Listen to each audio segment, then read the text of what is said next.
This picture is of my mother's mother, my grandmother, Fanny Rogoff. This is a picture of my mother and my father, Ethel and Morris Navasky.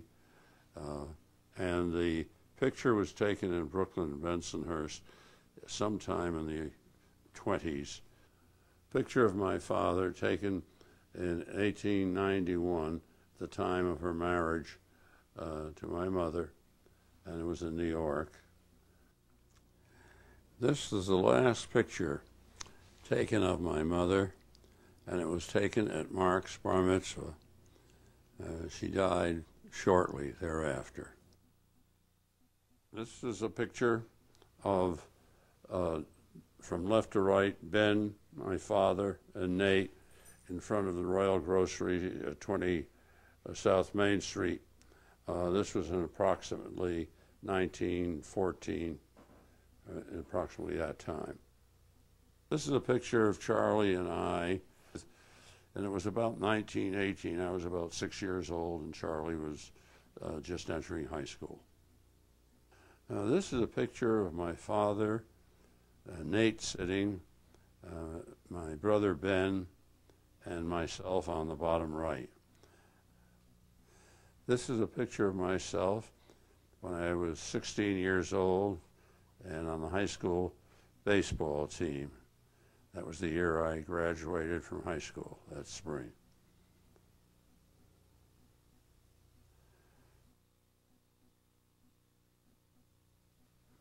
This is a picture of myself and my father at the United Grocery on One Railroad Avenue, where Claff's is today.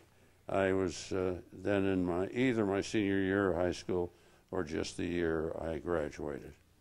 Some snaps of me taken when I was, I believe, in the late teens and probably at college at the time.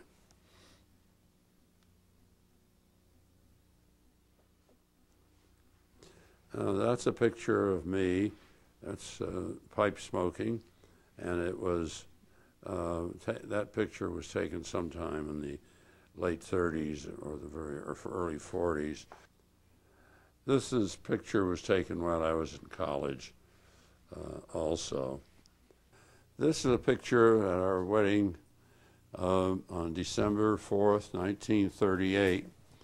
From left to right, there's in the back row my brother Charlie, best man, Rabbi Lazowick, Butzy, Huey's wife, and Huey. And on the bottom, it's Louis Josloff, Libby's father, and then Libby, and then Huey, Josloff, Libby's brother, up a back, Miriam, her sister, and David Abramson, and in the front, next to Libby is I sitting, next is my mother, and next is my father. This is Libby at the wedding. This is in her wedding gown, and starting from the bottom, going upward.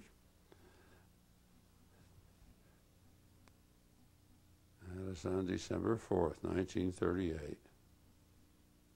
This was Joanne within a year after her birth. She was a very beautiful baby.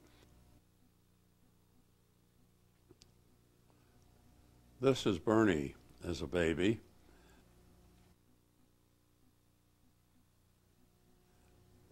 This is a cute picture of Mark, known as the Dear One. This is the three of them together, Joanne and Bernie holding up Mark. This is the gang who I hope will appreciate some of this.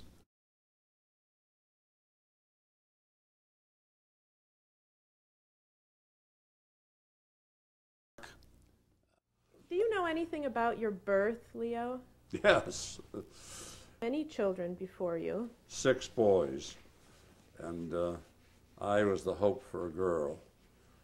The doctor, Clark, a lovely man, assured her the odds were she was going to have a girl this time. and he was heartbroken when he didn't. And she had already bought baby clothes for me. Girls' clothes. In fact, you were dressed in those for a little while? Oh, yeah. In those days, I couldn't afford to throw them away or do anything else with them. Leo, you spent quite a bit of time writing your memoirs. Only 10 years. My mother has told me that her brothers in South Africa and the one in England kept writing her to come to South Africa, come to England. But she had heard so much about America, the Golden Medina, the Golden Country, that this is where she wanted to come. And she came in steerage down the base of the boat. She said she was the only one down in steerage who wasn't sick on the trip over. And she said she was so happy she was dancing with joy. That my father was left as an orphan in his early 12, 13, 14 years old. I'm not sure how much. My father was never went to the university, but he went to the gymnasia, which is equivalent to high school. He graduated from that.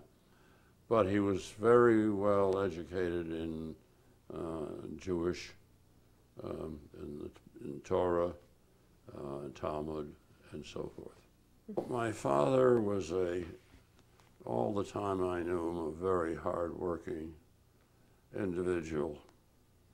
He'd get up in the morning, he'd late filling, he'd put breakfast cereal or something on the stove, late filling.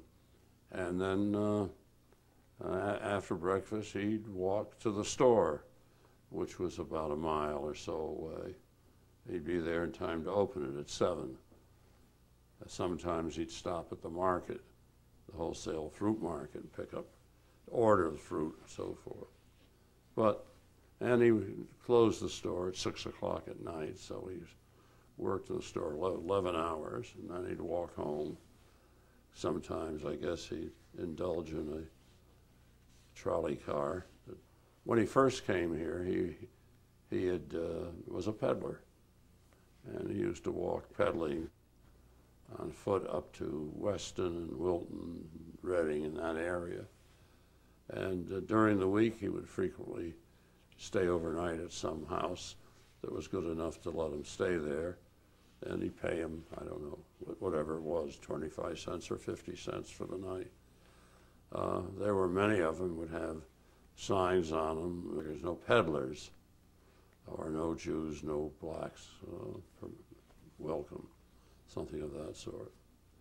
And then he would come back on some of those occasions, come back on Friday. He'd be gone from Monday morning till Friday. And he was observed Sabbath. Sometimes he'd get stuck over Sabbath. Oh, my mother was different. She was a very warm person. She worked like hell, if I may say so.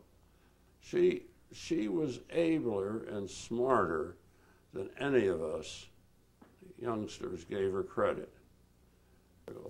She had 5 different daughters-in-law. Every one of them different, every one a different personality. She got along extremely well with all of them. They all were crazy about her, which to me tells an awful lot. How did you feel about being Jewish? I used to be subjected to all kinds of anti-Semitic events. Kids would call me Sheeny at school. I got into frequent scraps, usually got beaten up when somebody would say something to me anti-Semitic. I had a teacher in the 6th grade. She was the principal of the school.